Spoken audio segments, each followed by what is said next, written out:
กาสว่าก็เป็นเรื่องของ active learning ทำไมให้หัวข้อผมยากจังนะครับเพราะว่าหัวข้อผมเนี่ยให้เนี่ยก็คือมันยากตรงปลูกใจผู้เรียนตรงใจผู้สอนนะครับแล้วให้หาวิธีการเรียนการสอนแบบสำหรับอุดมศึกษายุคใหม่ด้วยนะครับเพราะฉะนั้นตรงนี้เนี่ยสิ่งหนึ่งมันก็เลยเป็นความยากนะนิดนึงในการที่จะพูดแต่ว่าแต่อย่างหนึ่งผมอยากจะเรียนอาจารย์ว่าตัวผมเองเนี่ยก็อย่างที่เมื่อกี้นะครับที่แนะนำประวัติไปเนี่ยไม่ได้จบทางด้านสายการศึกษานะครับแล้วก็เป็นทางด้านของวิศวกรรมคอมพิวเตอร์นะครับเป็นผมมักจะบอกว่าผมเนี่ยมาจากข้างนอกเข้ามาสู่ในฟิวในทางด้านการศึกษานะครับทีนี้เนี่ยถ้าจะมานั่งบอกจริงๆเนี่ยนะครับว่าจะเป็นยังไงนะครับผมไม่ทราบว่าท่านทั้งหลายที่จะ expectation เรื่องนี้หมายความว่าอย่างไรนะครับในการที่จะหาว่ารูปแบบการเรียนการสอนนะครับเราจริงแล้วเรามันมีอยู่เยอะมากนะรูปแบบการเรียนการสอนเนี่ยเราตอนนี้เรายังได้ยินเรื่องใหม่ๆเข้ามาอีกเยอะนะครับตอนนี้ก็ผมก็ลองดูนะครับว่าถ้าเกิดผมก็จะให้ผมหา approach ใหม่สำหรับการสอนสำหรับ IELTS เนี่ยเราต้องปลูกใจผู้เรียนตรงใจผู้สอนเนี่ยนะครับความจริงแล้วตัวแรกที่ผมหาได้เนี่ยนะครับอยากรู้มันเป็นยังไงรูปร่างยังไงเนี่ยนะครับจริงตัวแรกที่ผมหาได้เนี่ยรับรองว่าอันเนี้ยรับรองว่าตรงใจผู้สอนแน่นะครับแล้วตรงใจผู้เรียนมันตรงใจผู้สอนตรงใจผู้เรียนแล้วมองทุกคนกดไลค์แน่ๆถ้าเป็นวิธีการสอนแบบนี้นะครับโดยเฉพาะในปัจจุบันที่บ้านเราผู้สอนทุกคนขึ้นมาส่วนใหญ่ก็อย่างผมวันนี้ก็คือจะเลคเชอร์แน่จะบรรยายแน่ๆนะครับผู้เรียนเนี่ยก็นั่งรอว่าอาจารย์จะพูดเรื่องอะไรให้ฟังบ้างนะครับเพราะฉะนั้นเนี่ยมันตรงทั้งสองคนนะแต่มันนะครับมันตรงใจผู้เรียนและตรงใจผู้สอนนะครับตอนนี้ถ้าอาจารย์ลองความจริงอาจารย์ที่สอน active learning อยู่ตลอดเวลาตอนนี้นะครับอาจารย์ลองดูนะครับเด็กความจริงแล้วเด็กชอบนะครับโดยเฉพาะเด็กไทยเด็กชอบสักแค่ไหนอาจารย์ลองวัดความชอบเนี่ยเขาถูกบังคับเขาต้องมีคะแนนอาจารย์บอกทำด้วยความสมัครใจจะมีเด็กกี่เปอร์เซ็นต์ที่เข้ามาเรียนในคลาสนี้ถ้าให้เลือกได้ระหว่างคลาสแบบนี้กับคลาสของอาจารย์เนี่ยแล้วลองมาเด็กเลือกอีกคลาสหนึ่ง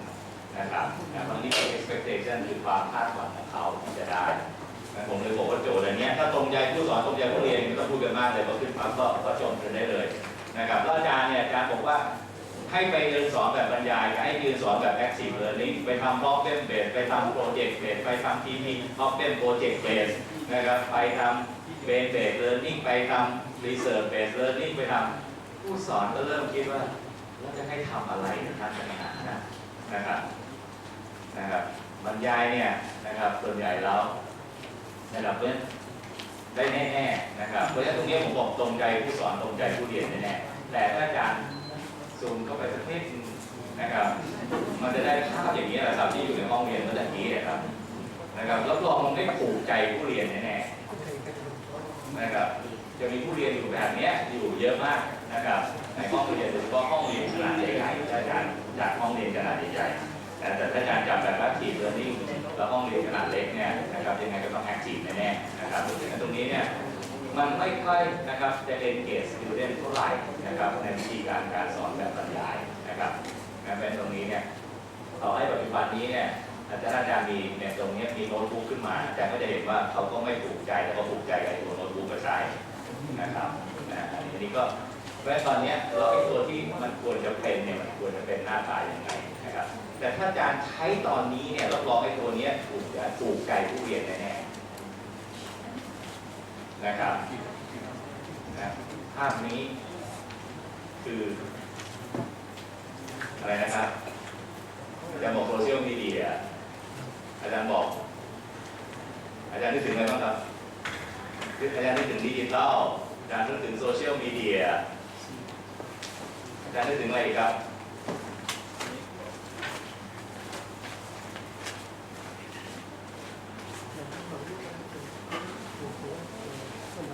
อยู่นอกห้องเรียนนะครับมันกำลังหมายความว่าตอนนี้เขากำลังเข้าสู่ มันเป็นมีเดียยุคใหม่นะครับซึ่งอันเนี้ยเด็กยุคนี้จะเข้ามากับตรงนี้เนี่ยถ้าอาจารย์ลองแค่ปลูกใจแน่ๆนะครับแต่ในปัจจุบันนี้ทำไมมันรอยเชื่อมตรงนี้มันต่อกันไม่ได้นะครับหลายครั้งเราก็พยายามพูดกันถึงใช้ problem based แล้วใช้ ICT ในเชิงที่เด็กถนัดได้ไหมอันนี้เป็นคำถามนะครับทำไม problem based ยังต้องยืนอยู่แบบเดิมสเต็ปที่1สเต็ปที่2สเต็ปที่3แล้วก็เป็นสเต็ปที่4เป็นคำถามอาจารย์นะครับนะฮะแต่ตรงนี้ถ้าอาจารย์ใช้ตอนนี้ถูกแต่บ้านเราพอเข้ามาใช้ก็เฟลอีกเหมือนกันถูกไหมนะครับแต่มันเฟลเพราะอะไรอาจารย์ลองไปดูให้ดีๆแต่รับรองนะอาจารย์ลองดูนะตอนนี้อุปกรณ์พวกนี้เนี่ยถ้าอาจารย์ท่านไหนเพิ่งมีลูกตอนนี้นะครับมีลูกตอนเด็กๆตอนนี้ลูกสักระยะประมาณขวบนึงเนี่ยอาจารย์ลองส่งรีโมทคอนโทรลให้กับดูทีวีนะครับกับส่งให้ iPad ให้เขาดูนะฮะเขาจะคอนโทรล iPad ได้เร็วกว่ารีโมทคอนโทรลทีวีเขาจะสามารถเปิดปิดเลือกหนังของเขาได้ดูถึงแม้ยังไม่ขวบหรือขวบนิดๆอาจารย์ลองสังเกตดูนะเด็กรุ่นใหม่เพราะ iPad มันถูกดีไซน์มาสำหรับเด็กจริงๆนะเขาไม่ต้องเรียนรู้อะไรเลยเขาสามารถจะรู้ว่าขยับไปนิดเดียวจะเปลี่ยนได้จะเปลี่ยนหนังได้จะค่อยช่องได้จิ้มตรงนี้ได้เดี๋ยวสักพักหนึ่งเขาจะเล่นได้หมดถ้าอาจารย์ลองมีลูกนะฮะลองลูกตอนเด็กๆเป็นลูกของโตแล้วนะครับตอนนี้อาจารย์อย่างเนี้ยหลายท่านอาจจะกำลังมีลูกตอนเด็กๆได้ตอนนี้นะครับแต่ที่สังเกตตอนนี้เนี่ยเพราะผมสังเกตลูกอาจารย์ที่นะครับที่ทำงานด้วยกันเนี่ยอาจารย์เพิ่งมีลูกตอนนี้6%นะครับซึ่งหลายคนแต่ตอนนี้จะเริ่มติดอะไรกันเนี่ยลักษณะของ iPad เนี่ยหรือว่าไอ้ตัวนี้มันถูกดีไซน์มาเนี่ยสำหรับคนรุ่นเจเนอเรชันใหม่จริงๆเจเนอเรชันเก่าเนี่ยจะมีปัญหาในการใช้ค่อนข้างมากแต่เจเนอเรชันใหม่เนี่ยแม้กระทั่งบอลเฉยเพิ่งเกิดมันไม่นานเนี่ยโอ้นิดๆนะครับจะเริ่มใช้ได้คล่องนะครับแล้วก็สามารถจะเลือกดูหนังเลือกดูทีวีแป๊บเดียวก็เรียนรู้ได้หมดไม่ต้องอ่านแมนนวลเลยสักนิดนึงเพราะเด็กสมัยนี้ยังอ่านไม่ออกนะขวบ1ขวบครึ่งเนี่ยยังอ่านไม่ออกนะครับแล้วอาจารย์ลองดูว่าถ้าเขาโตขึ้นมานะครับอาจารย์หลายท่านในที่นี้ลองมาได้สอนเด็กรุ่นนี้แน่นะครับก็อีกสัก10 กว่าปีจะยังทำงานอยู่12 ปีหรือว่า20 ปีจะยังทำงานอยู่นะครับแล้วมันจะเกิดอะไรขึ้นนะครับเพราะฉะนั้นตรงนี้ตัวนี้จะเอนเกจเขาได้ดีมากนะครับเด็กเล็กๆเอนเกจเพราะฉะนั้นตรงนี้เนี่ยไอ้เครื่องมือพวกนี้ไม่ใช่ข้อเสียหายเลยนะครับมันอยู่ที่เราจะพยายามทำให้มันถูกมาใช้ยังไงนะครับงั้นตรงนี้เนี่ยตอนนี้ก็คือเราเนี่ยบรรยายนะครับแน่ๆอันนี้อาจารย์ชอบถึงแม้อาจารย์จะไปทำ active learning หรืออะไรก็จะมีเปอร์เซ็นต์น้อยที่อาจารย์ที่จะตรงนะครับเพราะฉะนั้นตรงนี้เนี่ยแต่ถ้าจะเปิดเนี่ยที่ผมเล่าให้อาจารย์ฟังก็คือถ้าอาจารย์เปิดออกไปดูข้างนอกเนี่ยโลกข้างนอกมันเปลี่ยนไปจริงๆครับนะโลกข้างนอกตอนนี้เนี่ยมันมีตัวเปลี่ยนแปลงค่อนข้างเยอะมากนะครับอาจารย์เคยได้ยินตอนนี้มันเป็นดิจิตอลแน่ๆนะครับเด็กๆอาจารย์เห็นแล้วตอนนี้โลกดิจิตอลแล้วตอนนี้ประเทศไทยนะครับคือโลกดิจิตอลนะครับแล้วก็ไอ้ตัวเนี้ยนะครับ ICT ตอนนี้เปลี่ยนวิถีชีวิตของคนที่อยู่ทั้งหมดเลยวิถีชีวิตที่การใช้อยู่ตอนนี้เนี่ยมันถูกเปลี่ยนหมดแล้วมันจะไม่เปลี่ยนวิถีชีวิตในการเรียนหรอครับในการเรียนในการศึกษานะครับตอนนี้การดำเนินชีวิตเนี่ยถูก ICT เปลี่ยนหมดเลยนะครับอาจารย์ลองดูนะครับวิถีชีวิตก่อนกินข้าวต้องถ่ายรูปส่งไปให้เพื่อนเนี่ยแล้วเป็นวิถีชีวิตใหม่นะครับไอ้ไม้เซลฟี่นี่ก็วิถีชีวิตใหม่นะครับแล้วก็เดี๋ยวนี้เนี่ยถ่ายรูปกันก็ถ่ายแต่วิดีโอกันแล้วตอนนี้ถูกไหมครับไม่ต้องถ่ายแล้วรูปนะครับมีเซลฟี่อันนึงเดินหมุนไปหมุนมาหมุนซ้ายหมุนขวาเดี๋ยวก็มีรีโมทคอนโทรลมากดได้อีกนะครับงั้นตรงนี้เนี่ยมันเริ่มเปลี่ยนวิถีชีวิตหลายๆเรื่องของเราเปลี่ยนวิธีการดำเนินชีวิตนะครับด้วย ICT แล้วกระทรวงของเราก็เลยตั้งกระทรวงดิจิทัล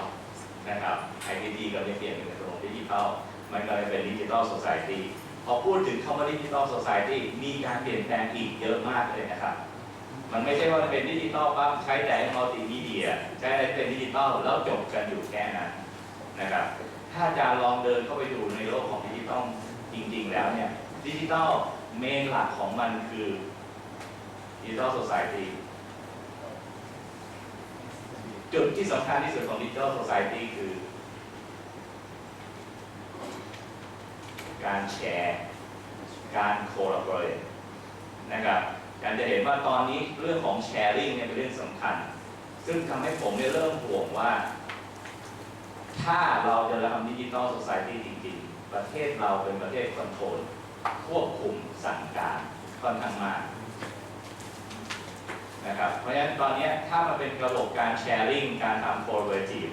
สิ่งที่กำลังจะหายไปก็คือเรื่องของ order เรื่องของ structure ของโครงสร้างกำลังจะหายไปจากสังคมแล้วมันก็ต้องหายไปสังคมการศึกษาด้วยนะครับเพราะฉะนั้นตัวนี้กำลังจะเข้ามาอีกจุดหนึ่งนะครับแล้วตอนที่เป็น digital society เนี่ยการแชร์ลิงถ้าอาจารย์หลายท่านตอนนี้ถ้าอาจารย์เดินทางบ่อยๆแล้วอาจารย์อยากไปยุโรปแล้วอาจารย์อยากจะบอกว่าอยากจะอยู่ที่พักอย่างดีอาจารย์ไม่ต้องไปจองโรงแรม5 ดาวอาจารย์เข้า Airbnb Air นะ AIR แล้วก็ B-Boy N Nancy แล้วก็ B-Boy อาจารย์จะได้บ้านที่เขายอมให้อาจารย์ไปอยู่ได้คิดค่าเช่าตกลงกันชอบไหมบ้านแบบนี้จะคิดค่าเช่าขนาดเท่านี้อาจารย์อยากจะหารถขับเขาก็มีให้อาจารย์ก็ไปเช่ารถขับได้อยากจะขี่จักรยานเพื่อพักผ่อนอาจารย์ก็เช่าจักรยานได้เป็นของคนที่เอามาแชร์กันหลายคนก็บอกเขาซื้อรถทุกวันก็ทำงานถ้าใครมาเที่ยวก็เอาไปใช้ทั้งวันแล้วเดี๋ยวก็เอากลับมาคืนเดี๋ยววันรุ่งขึ้นจะไปเช่าคันใหม่นะครับเอากุญแจวางไว้เช่าไปแต่นี่อยู่ในสังคมยุโรปส่วนใหญ่นะครับเราลองใช้บ้านเราไม่เหลือสักคันกลับมาบ้านก็คงไม่เหลืออะไรอยู่ในบ้านเลยนะครับแต่มันเป็นอย่างนั้นจริงๆตอนนี้ถ้าอาจารย์เข้า Airbnb นะฮะแล้วอาจารย์ใจถึงเนี่ยอาจารย์จะได้หมดแล้วอาจารย์ลองดูนะถ้าเป็นธุรกิจแบบนี้เกิดขึ้นจะมีธุรกิจอีกกี่อย่างที่มันจะหายไปธุรกิจโรงแรมอีกหน่อยจะหายไปเลยนะครับนะครับและตรงนี้เนี่ยมันมีหลายๆอย่างอันนี้มันเป็นแชร์จริงๆนะฮะ Airbnb เนี่ยจะเป็นการแชร์ลิงก์จริงๆแชร์ทุกอย่างนะครับเขามีการพูดถึงแม้กระทั่งแชร์เสื้อผ้านะครับมาถึงขนาดนั้นอาจารย์มีการแชร์เสื้อผ้านะครับอันนี้เนี่ยที่เขาบอกว่าโลกอนาคตจะเป็นลักษณะแบบนั้นแล้วถ้าอาจารย์สังเกตให้ดีการแชร์ลิงก์ตอนนี้เนี่ยอาจารย์ลองดูเด็กที่เข้ามากับเราตอนนี้เด็กเราเนี่ยแบ่งปันกันมากกว่าสังคมยุคก่อนความรู้สึกแข่งขันเขาเนี่ยน้อยกว่าสังคมยุคก่อนแต่เราทำให้เขาแข่งขันเพราะเราไปทำเอาคะแนนเป็นตัวตั้งเขาเลยต้องเรียนแบบแข่งขันกันบางส่วนแต่เด็กเนี่ยเขาแชร์แบ่งปันกันมากกว่ารุ่นก่อนถ้าอาจารย์สังเกตดูให้ดีนะครับสังเกตดูให้ดีๆนะครับเพราะฉะนั้นตรงนี้เนี่ยมันเป็นอีกเรื่องหนึ่งที่มันจะเข้ามาที่การศึกษาแล้วมันเป็น driving force อย่างมากนะครับอีกตัวหนึ่งก็คือ data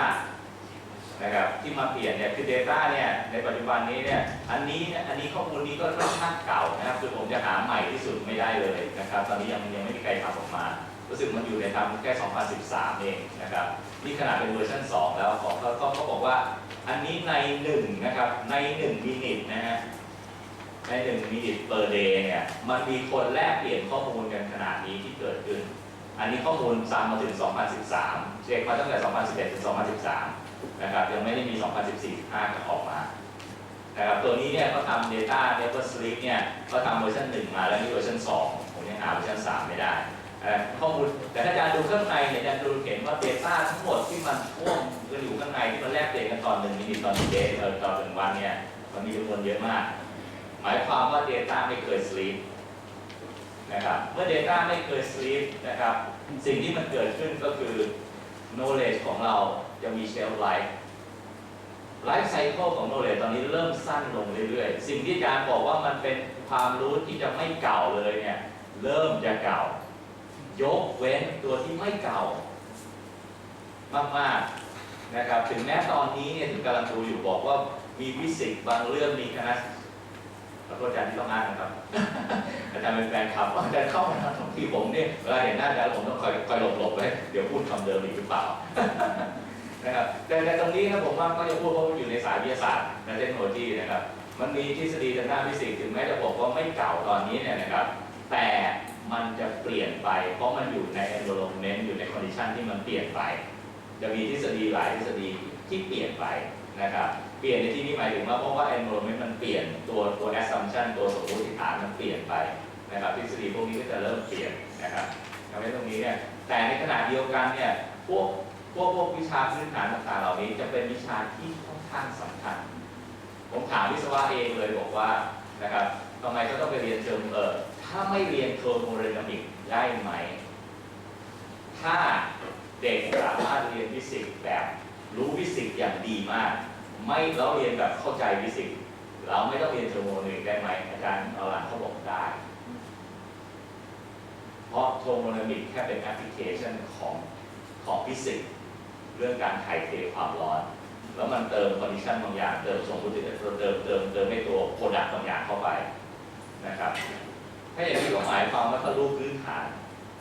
การต่อยอดอาจจะไม่มีความจำเป็นที่จะต้องสอนก็เป็นไปได้นะครับเป็นเพราะ knowledge แล้วตอนนี้โลกมันเชนอยู่ตลอดเวลามันมีการเปลี่ยนแปลงอยู่ตลอดเวลานะครับซึ่งอาจารย์จะเห็นว่าตอนนี้เปลี่ยนแปลงนะครับอาจารย์ดูตัวมือถือก็ได้นะตัวสำคัญที่สุดในตอนนี้นะครับมีได้ทุกรูปแบบนะครับแต่ตอนนี้เนี่ยอินเทอร์เน็ตเข้ามาในตอนนี้ประเทศไทยนี่ใช้อินเทอร์เน็ตกันอย่างความจริงไม่ต้องรอ 4G นะแค่ 3G ตอนนี้ก็ท่วมท้นแล้วครับประเทศไทยนี่ฮิตเยอะมากนะครับในเรื่องของการใช้อินเทอร์เน็ตไม่ยิ่งหย่อนกว่าคนอื่นถ้าอาจารย์ไปนับตัวนี้เป็น world class ได้เนี่ยประเทศไทยติด world class นะครับในเรื่องของการ access เข้าไปอินเทอร์เน็ตนะครับเพราะฉะนั้นในวันนี้เนี่ยโลกกำลังไม่ต้องการ professionals นะครับแต่โลกกำลังต้องการ jobs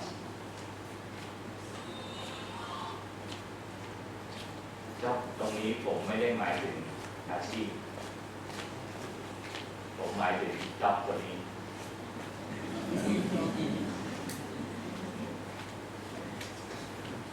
คือโลกมันเปลี่ยนแปลงไปตลอดเวลา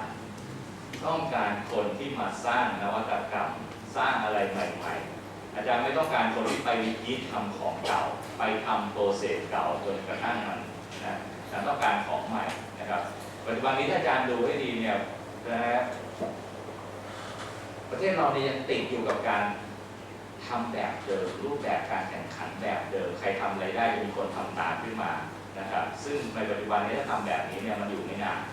ตอนนี้สุดก็เจ๊งไปพร้อมมันหมดนะครับแล้วมันต้องมีอะไรที่ใหม่อยู่ตลอดเวลาเพราะฉะนั้นมันต้องหมายความว่าโลกตอนนี้need job จะเป็น J ตัวใหญ่นะครับนะ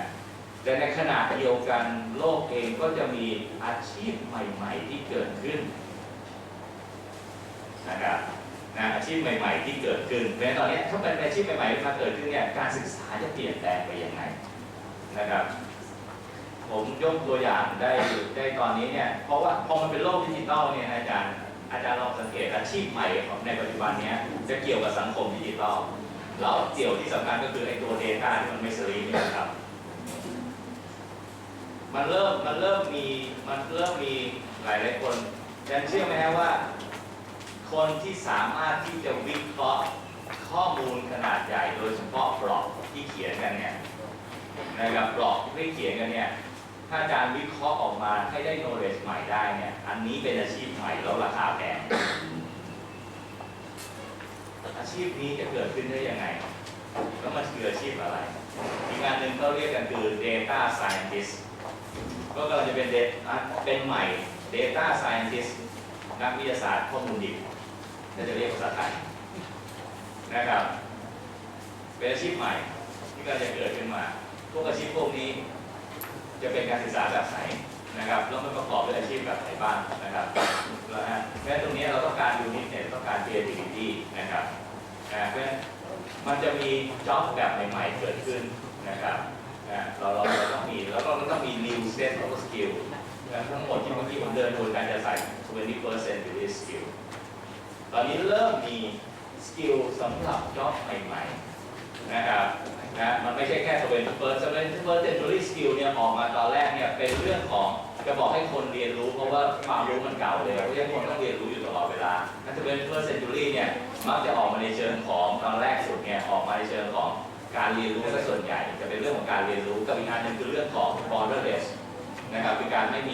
มี border นะครับไม่มีขอบเขตกันทุกอย่างไม่ว่าจะขอบเขตในเรื่องอะไรทุกอย่างนะครับ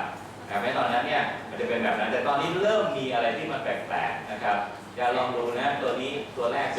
sense making sense making based on อะไรนะครับอันนี้เป็น sense making นะ social intelligence novel and adaptive thinking เห็นไหมฮะคือ thinking ที่เราเคยได้ยินทั้งหมดเนี่ยมันไม่ได้แล้วต้อง novel ด้วยนะครับแล้วก็จะต้อง adaptive ด้วยนะครับแล้วก็ cross culture competency ตัวนี้มาอยู่ตลอดเวลานะครับ computation